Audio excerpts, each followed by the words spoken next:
US Secretary of State Anthony Blinken arrived in Saudi Arabia on Monday, his fifth visit to the Middle East since the outbreak of the war in Gaza.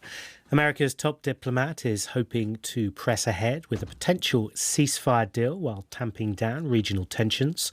But he faces, of course, major challenges. Hamas and Israel are publicly at odds over key elements of a potential truce. Israel has dismissed American calls for a path to a Palestinian state, and Iran's militant allies in the region have shown little sign of being deterred by US strikes. In Gaza, meanwhile, Hamas has begun to re-emerge in some areas after Israeli forces pulled back, an indication that Israel's central goal of crushing the group remains elusive. For more, I spoke to Dr. Ariel Cohen, who served in the Israel Defense Forces and is now a senior fellow at the Atlantic Council think tank in Washington. Job one for Secretary Blinken is to try and get Israeli hostages released by Hamas.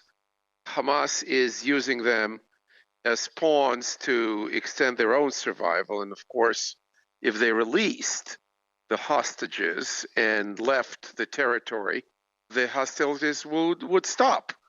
If then keeping the hostages keeps Hamas going, why would they ever give them up?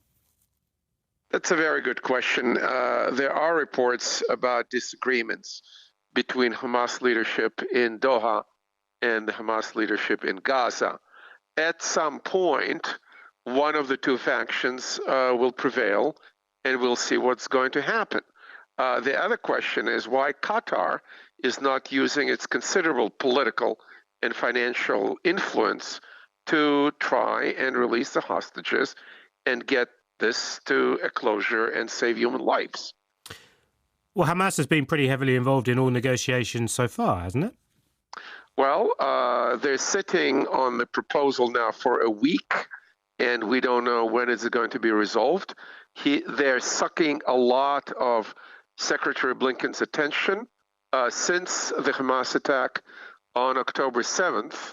This is his fifth trip, while the rest of the Middle East is on fire, and the rest of the world, including Ukraine, is on fire. So the question is how this serves U.S. interests. I understand President Biden doesn't want to have a broader war in the Middle East. I understand why. He has an election campaign on his hands, but at the same time, President Biden is presiding over the largest deterioration of American prestige and deterrence in the recent history, starting with the abysmal withdrawal from Afghanistan, his failure to prevent the Russian massive attack on Ukraine, and now to prevent attacks on international shipping in the global commons in the Red Sea, and attacks on U.S. bases throughout the Middle East.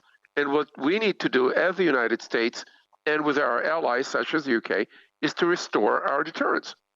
That means what, concretely? It means applying enough force to change Iranian international behavior. Iran is putting the Middle East on fire by building its proxy network, by supporting Hamas, supporting Hezbollah, supporting the Houthis, and the list is long. Sooner or later, U.S. and our Western allies have a choice. Either we're going to turntable and run away and leave the Middle East to the mullah imperial regime in Tehran, supported by Russia and China, or us, the West, and our allies in the Middle East, Saudi Arabia, UAE, Egypt, Israel, etc., need to make a stand. If we zero in once more on Gaza, you served in the IDF, I believe.